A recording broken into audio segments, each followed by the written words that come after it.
आज वो Peter Navarro का स्टेटमेंट आया, दिस इज मोदीज वॉर। मतलब किस लेवल की स्टुपिडिटी है। For Peter Navarro, this is not Russia or Ukraine or Europe's war. This is Indian Prime Minister Narendra Modi's war. नवारो आपने सुना होगा, आजकल बहुत ज्यादा बयान दे रहे हैं। उनका कहना है कि दिस इज मोदीज वॉर। उन्होंने साफ ये चीज कही है कि रशिया यूक्रेन जो कॉन्फ्लिक्ट चल रहा है, it is basically Modi's war. पूरा जो है ना, मतलब पूरा ब्लेम वो इंडिया के ऊपर डालना चाहते हैं। अब सबको पता है कि ये मतलब पूरा ही एकदम चूरन है। What that they looking for, ऐसा ऐसा बोलते रहो, प्रेशर करो, नहीं Modi must do something, India must do something, बोलते रहो। और नेगोशिएशन करने जाएगा, अगर prime minister Modi genuinely mediate करता है तो ऐसे इस तरह के प्रॉब्लम क्रिएट करो ताकि ये लड़ाई खत्म ना हो। फिर वॉशिंगटन पोस्ट और न्यूयॉर्क टाइम्स में हेडिंग होगा, Modi failed to stop the war और Modi failed to bring peace. Modi failed. दोस्तों, लगता है कि अमेरिका बहुत जल्द ये स्टेटमेंट देने वाला है कि रशिया यूक्रेन वॉर में जो भी कुछ हुआ, जैसे भी चीजें स्टार्ट हुई, जितने भी लोगों की मृत्यु हुई, उसका सिर्फ और सिर्फ जिम्मेदार भारत और प्राइम मिनिस्टर मोदी हैं। अब मैं थोड़ा दोहरा देता हूं, रशिया के तेल के ऊपर अभी तक कोई सैंक्शन नहीं है। If they are genuinely serious about, अगर उनको लगता है कि रशिया के तेल खरीदते हैं कोई, इसी वजह से ये लड़ाई चल रहा है, तो अमेरिका की हिम्मत है तो सैंक्शन लगाते हैं, अमेरिका रशियन के तेल के ऊपर नहीं लगाते हैं। अगर आप जेन्युइनली सोचते हो कि पीपल आर डाइंग, यूक्रेन को बोल दो न्यूट्रल हो जाए, नेटो को बोल दो कि कोई कुछ नहीं चाहिए, दे जस्ट रिमेन न्यूट्रल, तो नहीं करेगा। तो अगर प्रेसिडेंट पुतिन को प्राइम मिनिस्टर मोदी बोले कि let's please end the war, तो कम से कम president Putin knows one thing. लेकिन कल अगर मोदी जी के कहने से कुछ होता भी है, क्या वेस्ट वो करने देगा? लड़ाई बंद करो, आज वो पीटर नवारो का स्टेटमेंट आया, दिस इज मोदीज वॉर। मतलब किस लेवल की स्टुपिडिटी है। अब मैं थोड़ा दोहरा देता हूं, रशिया के तेल के ऊपर अभी तक कोई सैंक्शन नहीं है। If they are genuinely serious about, अगर उनको लगता है कि रशिया के तेल खरीदते हैं कोई, इसी वजह से ये लड़ाई चल रहा है, तो अमेरिका की हिम्मत है तो सैंक्शन लगाते हैं, अमेरिका रशियन के तेल के ऊपर नहीं लगाते हैं। और वो एग्जेम्प्टेड है। Some of the countries have exemption including US, Canada, Switzerland and a few other countries. वो तेल खरीद सकता है, रिफाइंड प्रोडक्ट्स। दूसरी चीज है कि अगर आप जेन्युइनली लड़ाई बंद करना चाहते हो तो ठीक है। अगर आप जेन्युइनली सोचते हो कि पीपल आर डाइंग, यूक्रेन को बोल दो न्यूट्रल हो जाए, नेटो को बोल दो कि कोई कुछ नहीं चाहिए, दे जस्ट रिमेन न्यूट्रल, तो नहीं करेगा। When it comes to India, अब इंडिया कर पाएगा कि नहीं कर पाएगा, इंडिया करना चाहता है कि नहीं करना चाहता है, वो अलग चीज है। When it comes to India, अगर प्राइम मिनिस्टर मोदी कल प्रेसिडेंट पुतिन को बोले भी कि इस लड़ाई को थोड़ा we have to do something to end the war, और रशिया के लिए भी ये आसान नहीं है, दिखने में आसान लगता है, but it's not an easy thing to sustain a war for 3 years। तो अगर प्रेसिडेंट पुतिन को प्राइम मिनिस्टर मोदी बोले कि let's please end the war, तो कम से कम president Putin knows one thing, that prime minister Modi का कोई अल्टीरियर ऑब्जेक्टिव नहीं है। प्राइम मिनिस्टर मोदी का ऑब्जेक्टिव यही कि शांति हो, लड़ाई बंद हो। उसमें प्राइम मिनिस्टर मोदी या इंडिया बिजनेस नहीं देखेगा, जैसे नेटो देखता है। नेटो का क्या नहीं लड़ाई बंद हो, लेकिन हम सिक्योरिटी गारंटी देंगे, हमारे सोल्जर्स वहां जाएंगे, न्यूट्रल नहीं हो सकता यूक्रेन, डॉनबास नहीं देंगे, बट सीजफायर करो, नहीं होगा।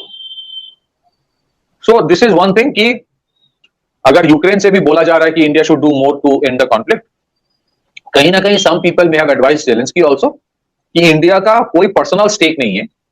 सो दे वुड, जिसे आर्बिटर जो होता है ना, आप कोई भी आर्बिट्रेशन में जाते हो, जो आर्बिटर होता है उसका अगर खुद का एजेंडा होता है तो फिर वो आर्बिट्रेशन हो ही नहीं सकता। That person has to be neutral person. So from that perspective India is genuinely neutral. लेकिन कल अगर मोदी जी के कहने से कुछ होता भी है, क्या वेस्ट वो करने देगा? तो ये जो axis of negotiation, axis of power, या centre point of all negotiation, centre point of power games, ये जो वेस्ट में है अभी, खास करके पूरे यूरोप का है, ब्रसल्स में या फिर वॉशिंगटन में, वुड दे वांट कि कल को नेगोशिएशन ये लोग कर नहीं पा रहा है, लेट्स गो टू इंडिया, क्या वो करने देंगे? Will they want New Delhi to become the new axis और centre point of global negotiations?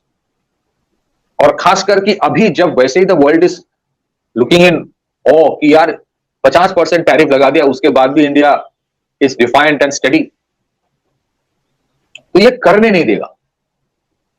और ये प्राइम मिनिस्टर मोदी जी को भी पता है कि ये करने नहीं देगा, इसीलिए अगर आप देखें इंडिया की तरफ से उतना इंटरेस्ट नहीं दिखाया जा रहा।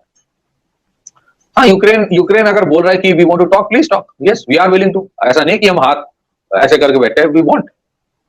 but we will not put everything at stake because we know there are other players जो नहीं चाहते कि इंडिया कोई रोल प्ले करे इस लड़ाई को खत्म करने में। जिस दिन इंडिया थोड़ा प्ले कर दिया तो उस दिन ट्रंप बोलेगा 20 jets were shot down, 30 jets were shot down, 750 jets were shot down. तो then you can make out the frustration. मतलब कोई बंदा जो यूएस एडमिनिस्ट्रेशन में है वो बोलता है this is Modi's war. I mean how more stupid can you be? Stupid, I am using the word stupid. How more stupid can you be when you say कि ये यूक्रेन वाला वॉर इज मोदीज वॉर? मतलब इनको कौन script दे रहा है भाई? तो वो पूरा पूरा जो है ना, मतलब पूरा ब्लेम वो इंडिया के ऊपर डालना चाहता है। अब सबको पता है कि ये मतलब पूरा ये एकदम चूरन है, लेकिन और वो भी बेकार चूरन। लेकिन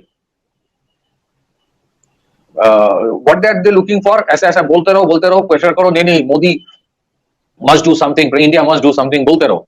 और नेगोशिएशन करने जाएगा, अगर prime minister Modi genuinely mediate करता है तो ऐसे इस तरह के प्रॉब्लम क्रिएट करो ताकि ये लड़ाई खत्म ना हो। फिर वॉशिंगटन पोस्ट और न्यूयॉर्क टाइम्स में हेडिंग होगा Modi failed to stop the war और Modi failed to bring peace. Modi failed, Ukraine fail नहीं कर रहा है, अमेरिका फेल नहीं कर रहा है, वेस्ट फेल नहीं कर रहा है, it is because of Modi लड़ाई बंद नहीं हो रही है। Modi does not want to end the war. तो ये सब नौटंकी चलेगी। तो मुझे लगता है कि इंडिया को भी बोलना चाहिए कि ये जितने सारे इंस्टीट्यूशंस बनाकर रखे हैं ना ये वेस्ट ने, यूनाइटेड नेशन, उसका एक सेक्रेटरी जनरल भी है, उसको बोलो करने के लिए। Let UN do it. UN का काम क्या है बेसिकली? आज तक किसी को पता चला कि यूएन का जेन्युइन काम क्या है? नहीं पता चला। Dispute resolution, conflict resolution UN का काम होना चाहिए। आज तक तो कोई डिस्प्यूट भी सॉल्व नहीं कर पाया, कॉन्फ्लिक्ट तो दूर की बात है। UN, United nation peace keeping force सबसे पहले बंकर में भागता है वो, कहीं पे बमबारी होती है तो। I think India should not do anything. अगर करता भी है, both prime minister and president of Russia knows कि the west will not allow it to happen. नमस्कार दोस्तों, इंडिया फर्स्ट पर आपका स्वागत है। अमेरिका से एक विवादित बयान आया है जिसने सभी भारतीयों को चौंका दिया है। अमेरिकी राष्ट्रपति डोनाल्ड ट्रंप के बहुत खास आदमी ने रूस और यूक्रेन जंग का कारण भारत और मोदी जी को बना दिया है। उनको लगता है ऐसा कहने से उनकी जंग को ना रोक पाने की नाकामयाबी का इल्जाम भारत को बनाया जा सकता है। लेकिन पूरी दुनिया तो मानती है कि अभी तक रूस और यूक्रेन की जंग को ना रुकवा पाने का कारण असल में अमेरिका और यूरोपियन देश खुद हैं। आपको क्या लगता है, भारत का जवाब कैसा होना चाहिए? कमेंट्स में अपने जवाब लिखिए, वीडियो को लाइक और शेयर कीजिए और चैनल को सब्सक्राइब करना ना भूलें।